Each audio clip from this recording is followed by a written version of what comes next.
Order up! Welcome to a brand new episode of the Order Up Podcast. Of course, I'm Taryn Williams.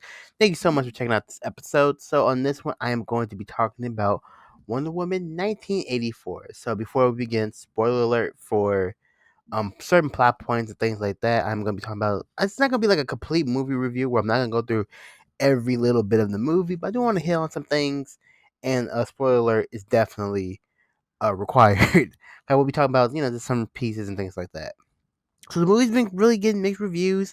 I think it started out really well. Like I think Rotten Tomato had it up really high. It was certified fresh. I think for a little while, and then after a couple hours, it actually dipped in its rating. So we got here and there. Some people are saying it's trash and they don't like it, and some people really enjoy it. I'm kind of in between. Like honestly, I give the movie probably like a 6.8, a 6.9 out of 10. Not even quite a 7 because it's okay.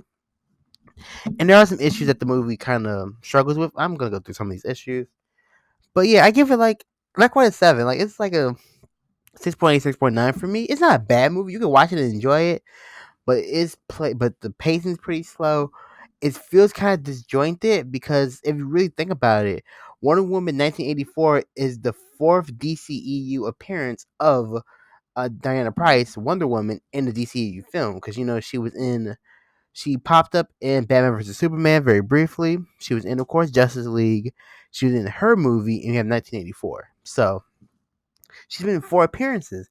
And Wonder Woman 1984, one of the biggest things, especially as you watch the movie, it doesn't connect to anything that's happened in the prior experiences we've had with Wonder Woman. Like they don't. The only thing that it's connected to is Steve Trevor from the first Wonder Woman, and after that, you don't really. There's no mention of Superman, Batman, no connection to the Justice League, no connection to things that might be happening to DCEU going forward. That's why one of my biggest theories is Wonder Woman 1984 is actually a soft reboot of Wonder Woman. If you really think about it, like if you watch the movie, I won't say watch the movie again because it's 2.5 hours. But if you watch the movie with the mindset that it's a soft reboot of the character and just kind of how they're going to take, like, kind of the character's path, it makes a little bit more sense because it just doesn't feel connected. Another big plot point is why the hell is the movie in 1984? Like, there's really no reason this movie is in 1984, and it's just like they just picked a random time. Like, oh, let's just do this. There's no civil conflict going on. There's nothing going on in the world. It's just kind of we just picked 1984. They could legit done this story at any point in time, and it would have been perfectly fine. But I digress. And so I really wanted to get into maybe some of the kind of the pros and cons of the movie. And I'm actually going to start with some of the cons first, which is one of the things is the pacing. The pacing, I feel like was pretty slow. Like it took it a while to get going, personally speaking. And then some of the CG at the end with Cheetah was kind of hit and miss. Which I was watching Emergency Awesome, shout out to Charlie, because they did it at night to kind of help cover up some of the CG. But yeah, it didn't look the best. Some of the editing was kind of weird. The way Wonder Woman was running was kind of weird. Just how it was cut, like it seemed, I don't know, it seemed kind of out of place and jerky. Like just it was weird. It just didn't seem like it quite fit. She has power. Like she actually shows off 2 new abilities in this movie, which doesn't make any sense since this is her 4th appearance in DCEU, and she shows off 2 new skills that she hasn't shown off in any of the movie. Like one of the biggest ones is she learns how to fly in Wonder Woman 1984, but she doesn't fly in any of her other appearances, which is kind of weird. I'm not sure. That's why I kind of said also a reason why I said it's a soft reboot, because why wouldn't you show that early on, like during the first Wonder Woman movie, and then you kind of let it, then she can choose not to fly here and there. But they actually established she learned how to fly in 1984. It's just kind of like, but she didn't fly in any of the more recent thing. Okay, whatever. You just gotta take it with that. Also, they did the thing. They did one of the cooler references to Wonder Woman's invisible jet, where in the movie, her and Steve Trevor are escaping the military, and she turns the jet that they're in invisible. They briefly said she or her dad, which Greek mythology, Zeus, he had the ability to cover the mascara invisible, to make the mascara invisible from, like, man, so it can be like its own thing and be invisible to the world. So she learned to have this power. She tried it on a coffee mug, it disappeared. She couldn't find it, so she did with the jet, and the jet turned invisible, which is a reference to her invisible jet in the comics. Which I think is cool, but again, it's another power she never references at any point in time. before this movie. So this is kind of like, oh, okay, I guess, you know. Also, the opening bit, which is like it's kind of a flashback to her as a little girl competing in this competition with the mascara. It's like the first 10, 15 minutes movie, or like the first like 10 minutes of the movie is that honestly, you didn't really need it. It set up the plot, like kind of the main themes that we kind of woven in the movie.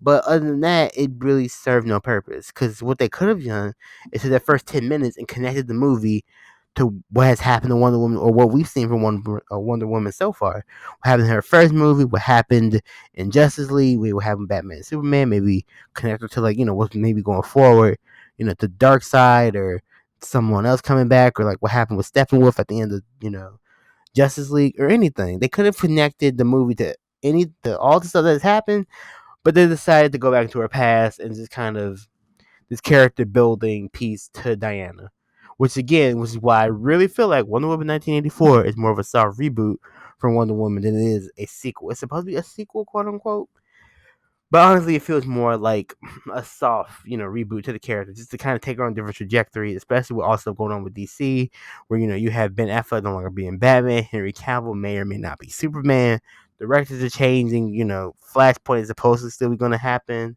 with I'm gonna say Elijah Wood, but that's not his name.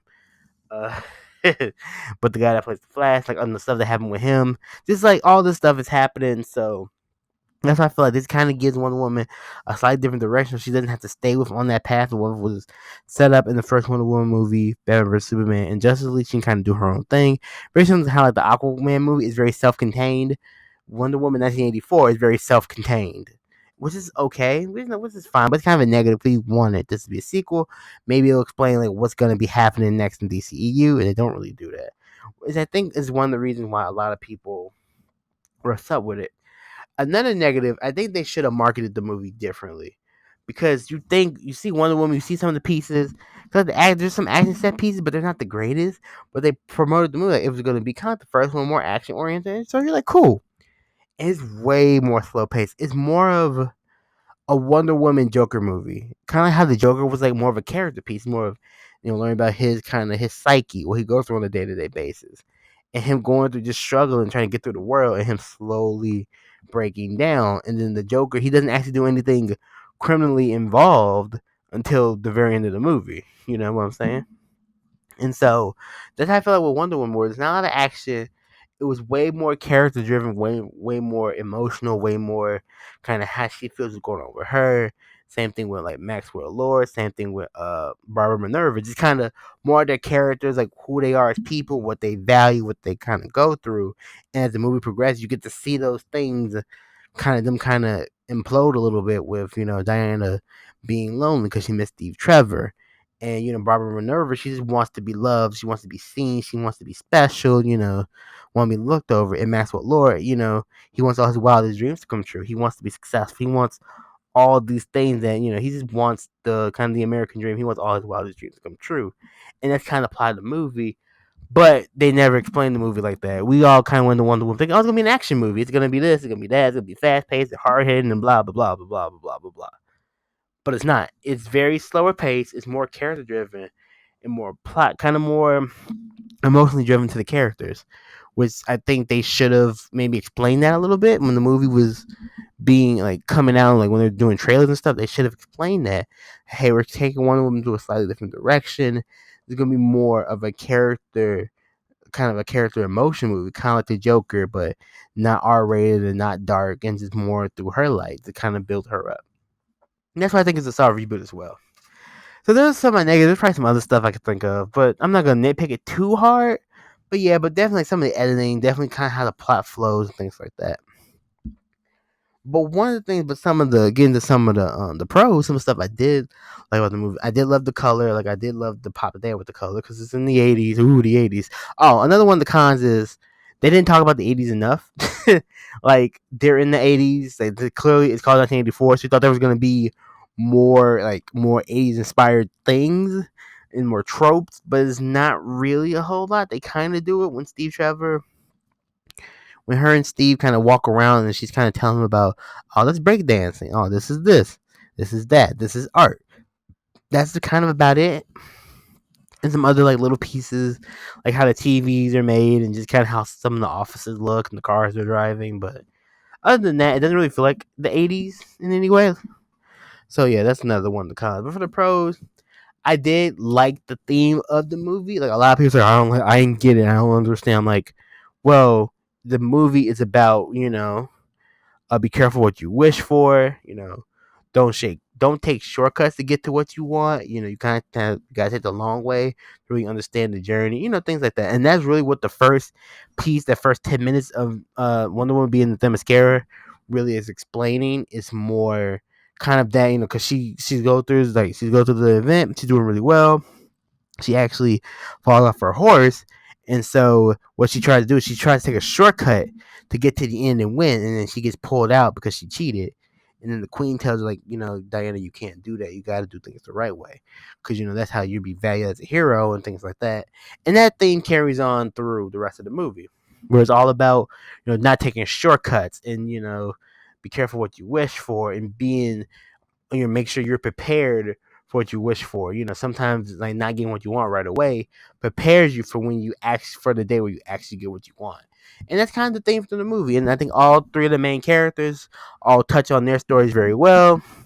Diana's, of course, she, you see her like she goes out to dinner and she's eating by herself, and all these little, like, she has pictures of like the Trevor Ranch and stuff from Steve and his watch and all these things, and so she's very lonely. So love is something that she felt like she felt like she couldn't love anyone else, so she just kind of felt very reserved.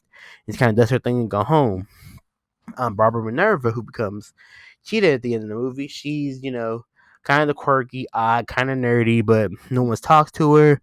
She acts like she doesn't exist. No one helps her. She came in to start her day at the new job she works with Diana. And the person that interviewed her didn't even know who she was. We just talked, like we literally met. And she's like, oh, well, it's like meeting you. She's like, but we met. So, she's very like, that's something that she deals with, just not being seen, not being known, and that she goes through, where she have, but she's very funny, she's very quirky, she has a very positive outlook on life, even though she doesn't get seen, she doesn't let that, really deter her. And Maxwell Lord is on TV, he's kind of the con man, trying to make his dreams happen, trying to do whatever he can to make his dreams happen, his wildest dreams, become rich and famous, and just make his dreams happen for him. And then his thing is, he has a son who he has to watch every now and then, and his son is really kind of um that that connector to him. That's really kind of his moral guidance. That's his moral compass. It's his son. Like, you don't see it right away, but towards the end of the movie, that's the thing that kind of pulls him out of what he's doing, is really his son, and loving his son, realizing his son loves him regardless. He's trying to give his son the best and do all these things, but his son's like, whatever, I just want you. So it's very sweet. So it's very emotional. Like, I think a lot of people weren't ready for the emotions. Excuse me for 1 second. I'm gonna take a quick sip of water.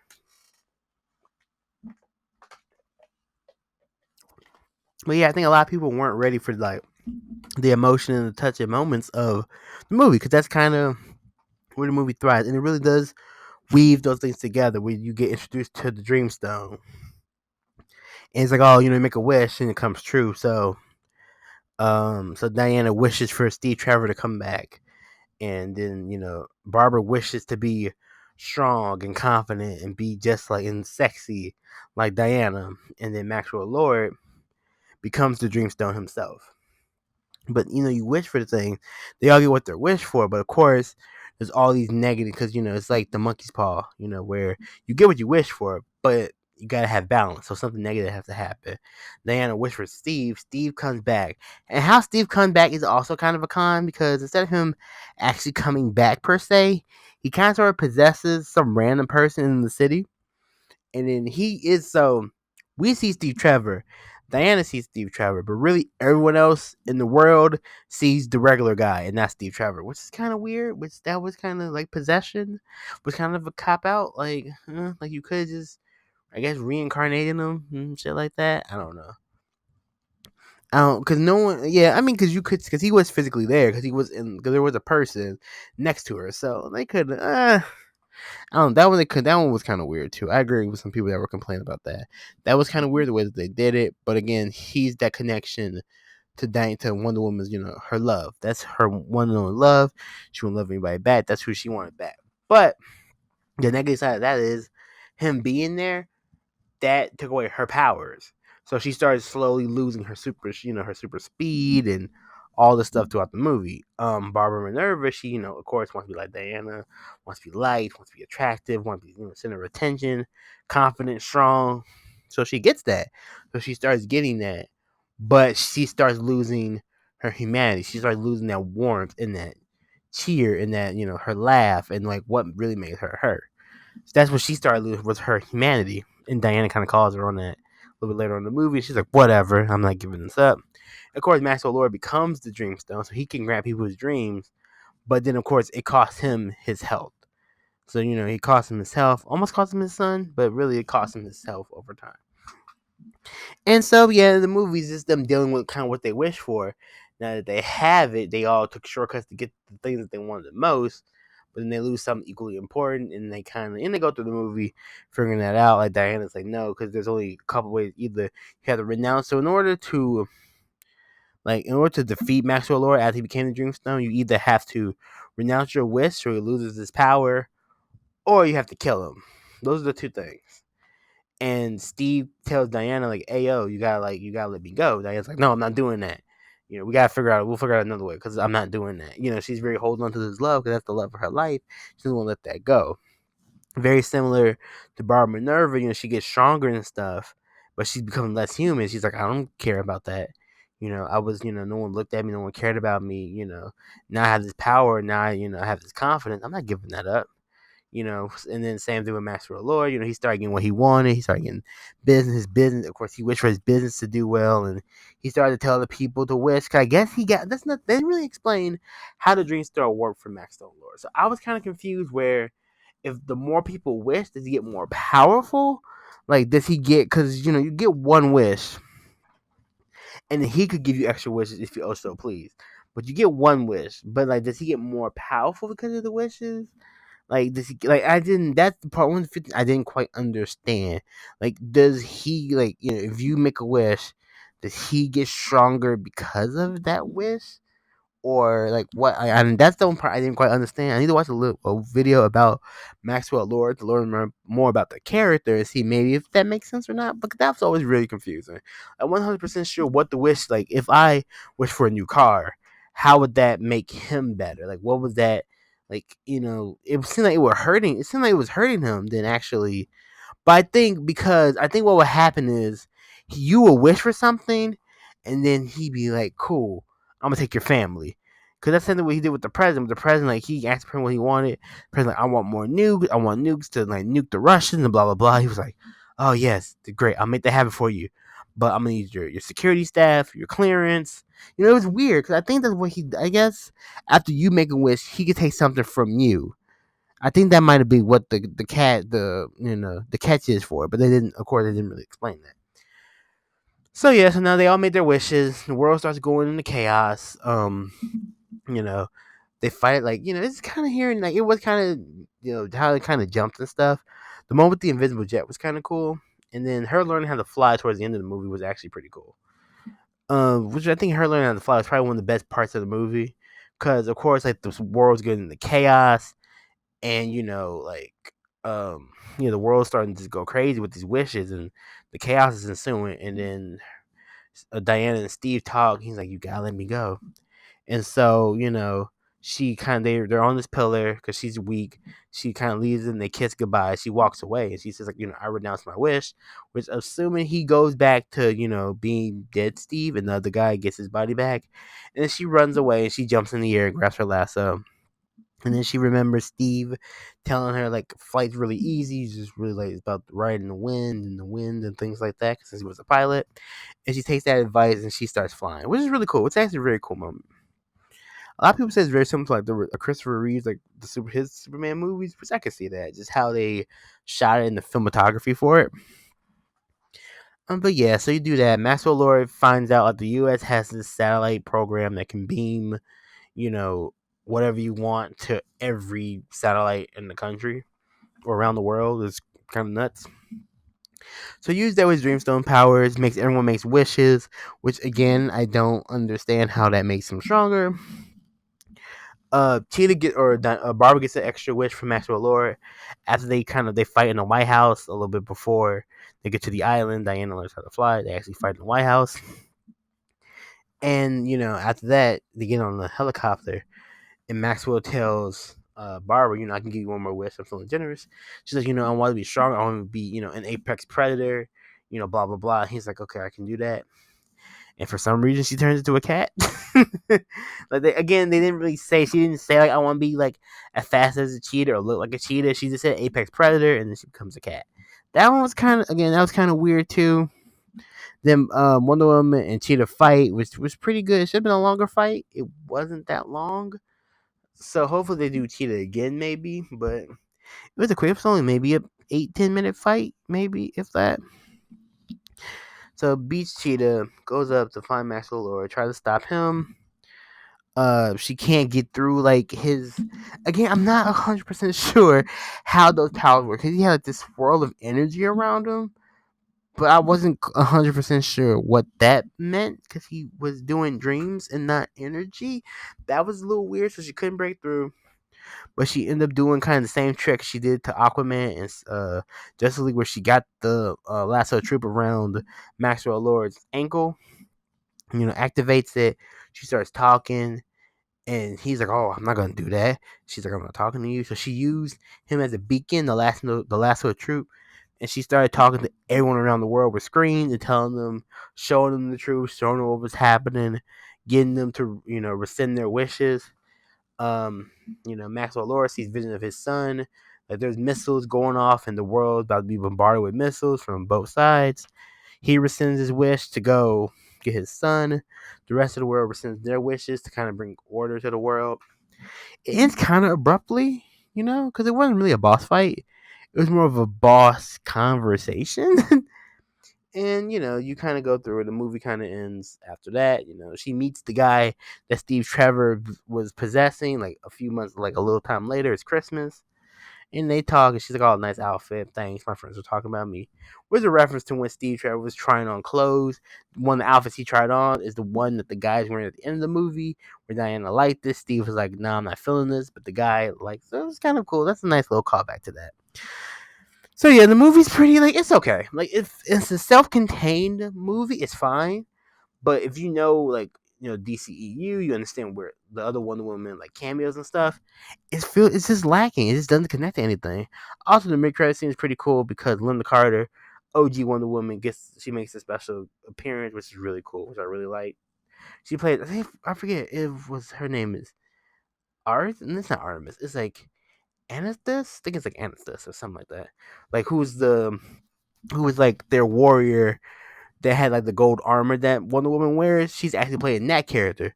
With them, hopefully somewhere down the line she'll come back to be that character, and her and Wonder Woman can team up and talk, and maybe she'll teach her something cool, like a new ability or something.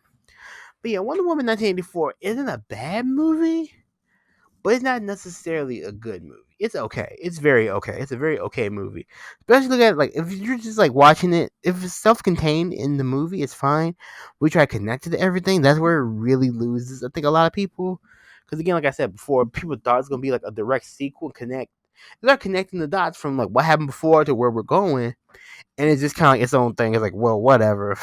Fuck the plot of Justice League. Fuck what this character could be doing. I'm doing my own thing.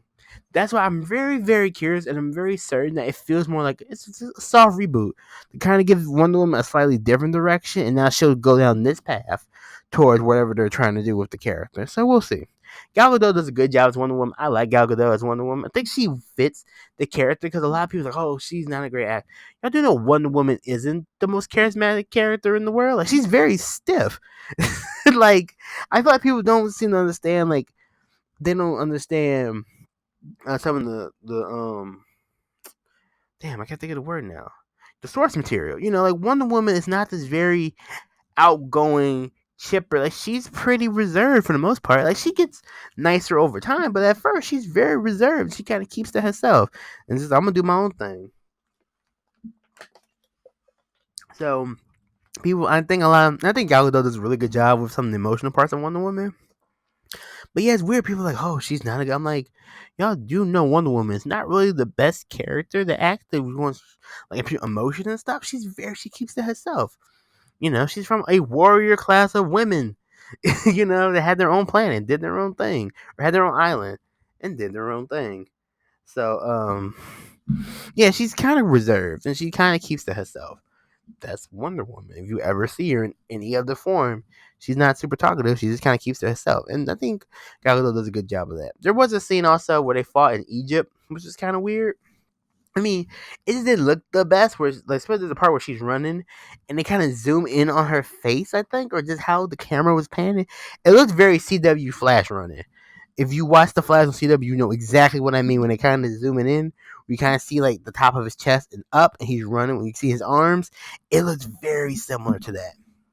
So the movie's okay. It's not the best.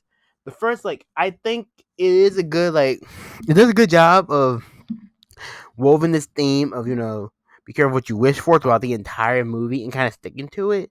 Like, if you wanted more action oriented, the first one's definitely better. But if you wanted to see more Wonder Woman, more the Wonder Woman psyche and kind of how she deals with things, just kind of how she approaches, and again, she's not perfect. She fell in love. This is the person she loved. He died. She's like, fuck everybody else. I want him back. And she's kind of, which is very real. A lot of people, that's a very real emotion that a lot of people can relate to. You have someone that you care about, that you love dearly. Something happens to them, they pass away, and you don't quite recover from that. So it's definitely it's an okay movie. I told you 6.8, 6.9 out of 10. Definitely not a 7. Tell me what you think about the movie. Did you like it? Did you not like it? I am actually gonna watch Soul because Soul came out during the same time as Wonder Woman, and I've heard Soul's really good. So I might do a movie review for Soul. But thank you so much for checking out this brand new episode of or a podcast. I greatly appreciate it. When this video goes up, or when this video, when the podcast goes up on YouTube, like and comment and share it. Of course, when the podcast goes up on Spotify and Anchor and everything else, definitely share it. Tell me what you think. If you enjoy Wonder Woman 1984, what do you think they're doing with the character? Or I think Wonder Woman 1984 is gonna be the jump off point, and now this is gonna be the kind of like the new start, and we're gonna just go from there. But we will see, because DCEU is always a fun ride. But thank you so much again for checking out this brand new episode. I greatly appreciate it. Always, you can find me on the YouTube channel, because of course the podcast goes on the YouTube channel. Slicing Dicing Gaming Entertainment over on YouTube. You can check out me. You can follow me on Twitch. Twitch.tv/Slicing Dicing Gaming ENT. So that's Slicing Dicing Gaming ENT over on Twitch. You find the Aura Podcast, of course, on Spotify, Anchor, Breaker, Apple Podcasts, Google Podcasts, and a few other places.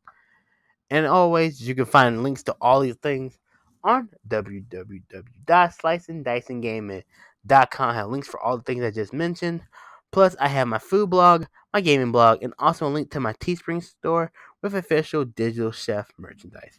Get yourself some apparel. I greatly appreciate it. Always and forever, slice and dice and game. It's not just a motto, it's a lifestyle. I'll see you in the next podcast, or the next video, or the next live stream. Happy holidays once again, and I will see you next time. Later.